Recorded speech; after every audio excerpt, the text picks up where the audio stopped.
Children 15 to 18 years would start being given the COVID-19 vaccine from 3rd of January. Also, healthcare workers, frontline workers and senior citizens would start getting a booster dose by 10th of January. Prime Minister Narendra Modi announced appealing people not to lower their guard amid the outbreak of Omicron variant of COVID. Prime Minister was speaking during his address to the nation. In his address, Prime Minister said India was able to achieve milestone of 141 crore vaccine with collective efforts of both centre and state governments. More than 50% of Indian population is fully vaccinated. Amid outbreak of new variant, vaccination drive would be carried out for the age group of 15 to 18 years. The safety of our children is utmost priority during the present situation. साथियों, 15 साल से 18 साल की आयु के बीच के जो बच्चे हैं, अब उनके लिए देश में वैक्सीनेशन प्रारंभ होगा।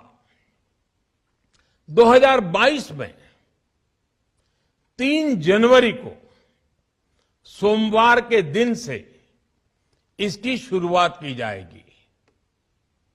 ये फैसला कोरोना के खिलाफ देश की लड़ाई को तो मजबूत करेगा ही, स्कूल कॉलेजों में जा रहे हमारे बच्चों की और उनके माता पिता की चिंता भी कम करेगा।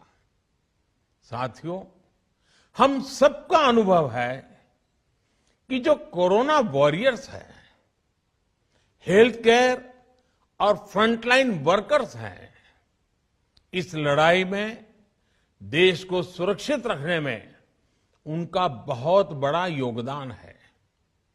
वो आज भी कोरोना के मरीजों की सेवा में अपना बहुत समय बिताते हैं। इसलिए प्रिकॉशन की दृष्टि से सरकार ने निर्णय लिया है कि हेल्थ केयर और फ्रंटलाइन वर्कर्स को वैक्सीन की प्रिकॉशन डोज भी प्रारंभ की जाए। इसकी शुरुआत 2022 में 10 जनवरी सोमवार के दिन से की जाएगी। हमारे देश में जल्दी ही नेजल वैक्सीन और दुनिया की पहली डीएनए वैक्सीन भी शुरू होगी। साथियों, कोरोना के खिलाफ भारत की लड़ाई शुरू से ही वैज्ञानिक सिद्धांतों, वैज्ञानिक परामर्श और वैज्ञानिक पद्धति पर आधारित रही है। पिछले 11 महीने से देश में वैक्सीनेशन अभियान चल रहा है। देशवासी इसके लाभ भी महसूस कर रहे हैं। उनकी रोजमर्रा की जिंदगी सामान्य हो रही है।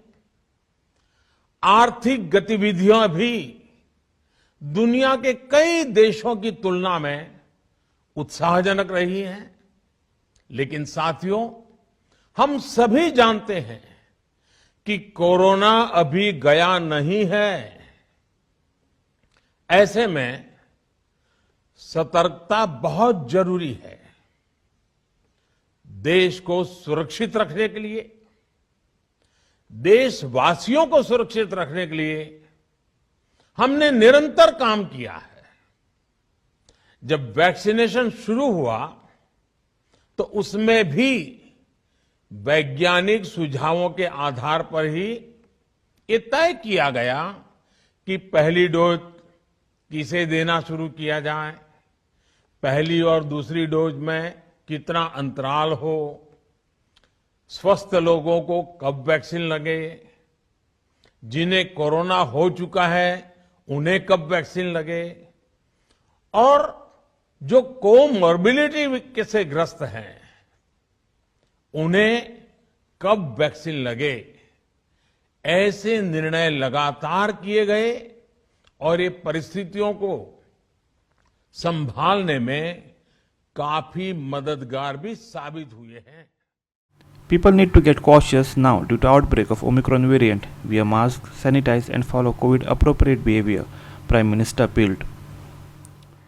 कोरोना वैक्सीन का अब तक का ये भी अनुभव है कि जो अधिक आयु वाले हैं और पहले से ही किसी न किसी गंभीर बीमारी से पीड़ित है, उन्हें प्रिकॉशन लेना सलाह योग्य है।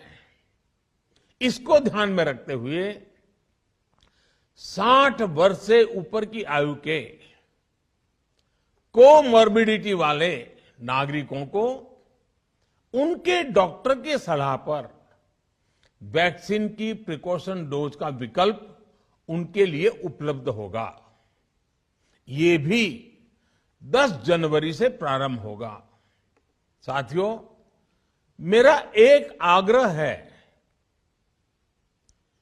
कि अफवाह, भ्रम और डर पैदा करने के जो प्रयास चल रहे हैं, उनसे बचना चाहिए।